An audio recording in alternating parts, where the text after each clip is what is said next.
Hi guys, this session we'll see how to create a bucket in AWS using console. So I will go to the AWS.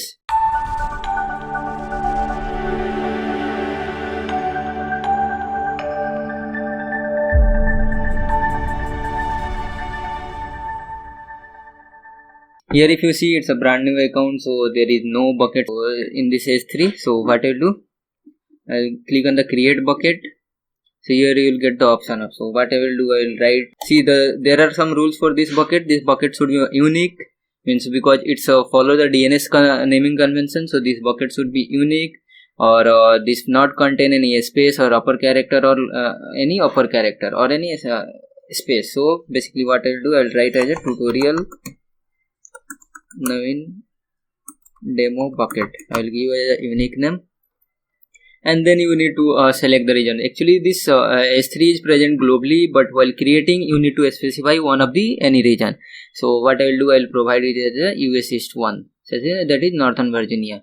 And then if you have different bucket and you want the same setting for the you want this bucket should have same setting of the other bucket, then you can choose select this option, choose bucket. But I don't have any bucket right now. And here if you see, if you want to keep your bucket private, then you don't need to unselect this. Otherwise you need to select this and you can select customize option. So basically if you see, it's showing as a block all public access. So this bucket will be private, no one can access from the outside.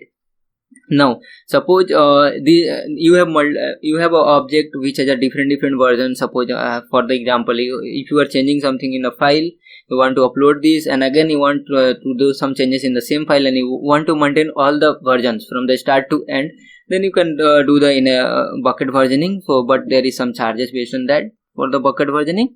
So if it's required, then you can do. Otherwise whenever you upload the same file, what you will do, it will overwrite the existing file.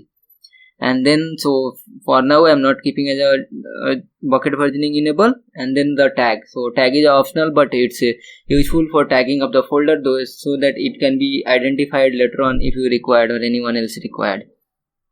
And then suppose you want to keep your object more secure, then you can either use the server side encryption or not. So these are the optional settings which you need if you want based on your requirement. Otherwise the main you need to do is the bucket name and then the region. So I have given all these things. What I will do, I will do the create bucket. So it will take a few seconds to create the bucket, and then you can see your bucket over here. So this is the bucket. Inside that you can create the multiple folders and you can store the objects if you want. So I'm not showing anything uploading in this bucket, but if you want, you can upload anything. So this is one of the way to create a bucket in AWS. Other way, either you can use the CLI or SDK or programmatical access. You can do any way to create the bucket. Or you can also use the CloudFormation script to create the bucket. So in the next session, what I will do, I will basically show you how to create a bucket in the CLI. So thank you for watching. If you have any query, you can connect me. Thank you.